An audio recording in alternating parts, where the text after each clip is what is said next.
接下來持續關心到的是中國現在幫川普收拾他的爛攤子嘛？今天要來特別關心到的是這個中巴提出來的5點和平倡議，打造希望中東能夠有一個全新的秩序。另外一方面，在這場戰爭當中，等一下會來特別看到的是俄羅斯成為裡面最大的受惠者，現在狂賣石油哦，還修理日本不賣石油給日本。怎麼回事？等一下我們會一起來做關心。好，荷姆茲海峽現在是站在能源的危機邊緣，在此刻突然間，終於是有中國大陸的角色突然間出手了。中國大陸的外交部長王毅呢，跟巴基斯坦的副總理在北京發表了共同的一個宣言，他們說接下來要恢復海灣和中東和平穩定，一共是5點倡議。稍微來看一下細節，中巴呼籲是立刻趕快停火，啟動和談，並且呢，讓伊朗跟海灣國家的主權領土能夠完整、國家獨立，確保非軍事的目標安全。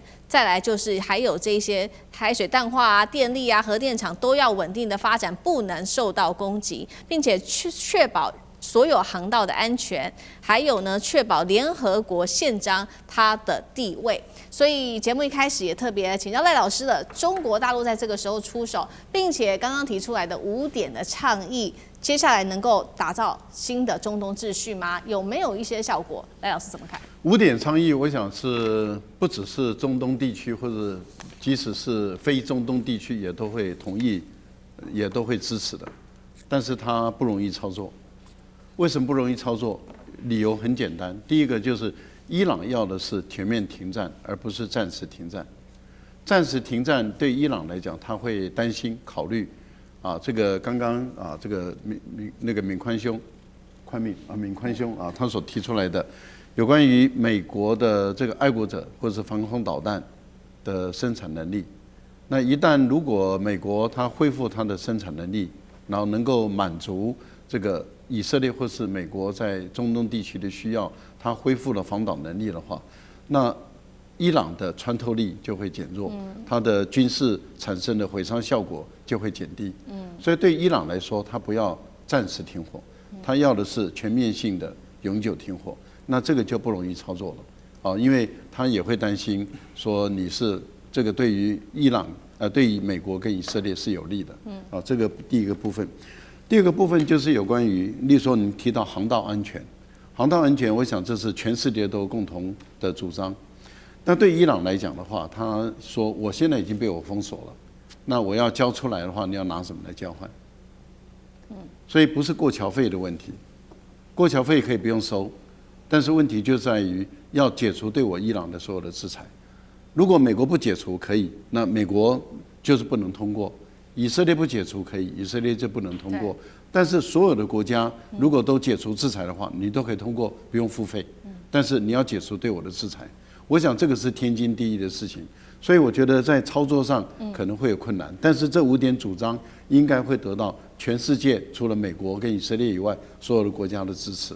但是我覺得要過橋費這個部分，通道的部分要拿什麼來交換？好，那同樣的問題也請教寬哥。另外，為什麼中國大陸在這個時候出手，跟油價有沒有關係？還有這個航運大亂有沒有關係？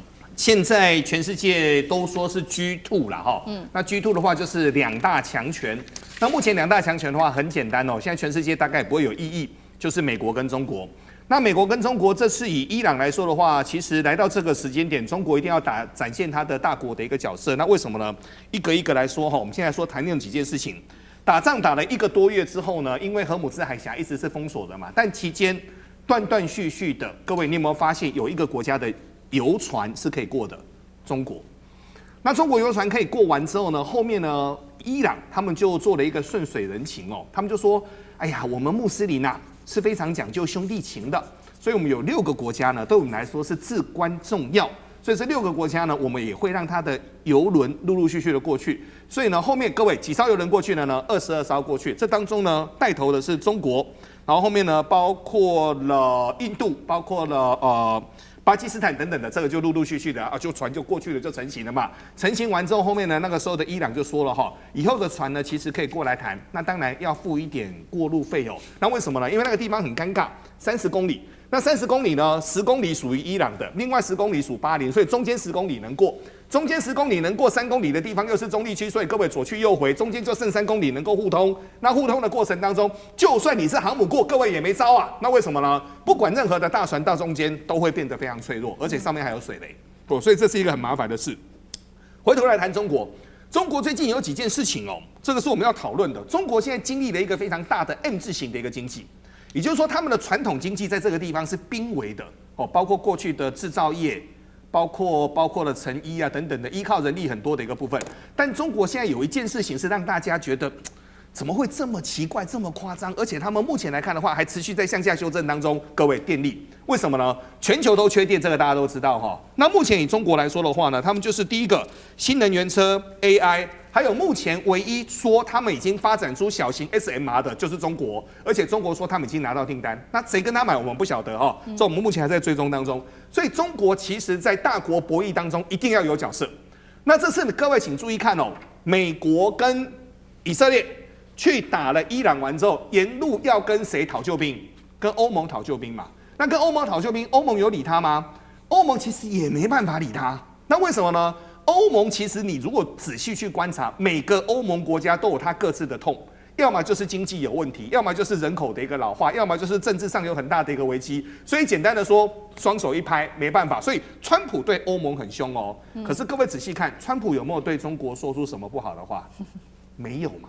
那為什麼沒有呢？因為很簡單，5月就要川習會了，2個 G2 的要坐下來，所以川普對中國只說了什麼呢？我們要去你們家拜訪，未來希望習近平跟彭麗媛也可以回到美國來回訪，我們好好的來招待你嘛。所以這當中會有什麼可以談的？但現在其實川普會把目光放到中國的身上。那為什麼呢？川普其實在星期四早上的一個說法已經很簡單了，他想退場。怎麼退場？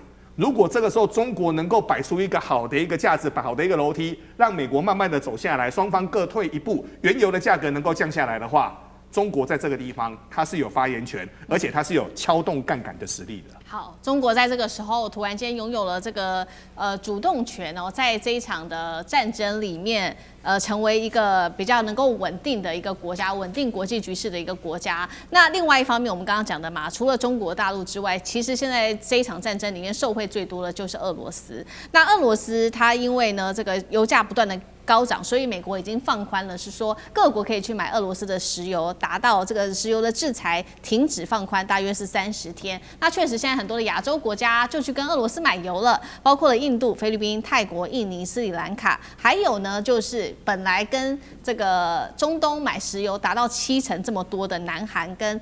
另外就是跟中東買石油高達96%的日本，現在也求着希望能夠去跟跟俄羅斯來買石油。但是呢，俄羅斯的外長是立刻放話了，對於這些跟我們不友好的國家的話呢，我們是不會供應的。他就是在對日本喊話。在俄羅斯裡面獲利的部分，大約一天呢，從這個中東戰事收取的這個費用高達了7.6億美元，光是石油這件事情成為了最大的贏家。那中東危機如何幫俄羅斯在這當中是否看起來可以解圍嗎？將軍怎麼看？真的是日本這次回力鏢又打回到自己。在2022年的時候，因為俄烏開始開戰，日本就站隊美國。那時候不止光日本站隊美國了，包括歐盟、包括韓國、包括到新加坡其實還有一個國家就是我們台灣也一樣站隊。那時候都被俄羅斯列為不友善國家。那現在這個換俄羅斯拿翹了，因為美國開放，為了說這個因為伊朗的海灣的油運不出來，那為了平抑油價，他就開放所有國家就不再對俄羅斯實施石油的禁運跟制裁，然後開放大家都可以去買。這個時候變成俄羅斯反過來變成他要賣給誰就賣給誰。那當初對不對？你們這個因為參加美國對我制裁，對我經濟封鎖，這時候看我臉色的時候，我不賣給你就不賣給我。我其實比較擔心的是，我們台灣是不是那時候被列為不友善國家？那我們現在可不可以跟俄羅斯買油？這其實跟我們比較切身有關的，我倒是蠻擔心這件事情。那當然特別指明日本，是因為跟東北亞局勢有密切的關係。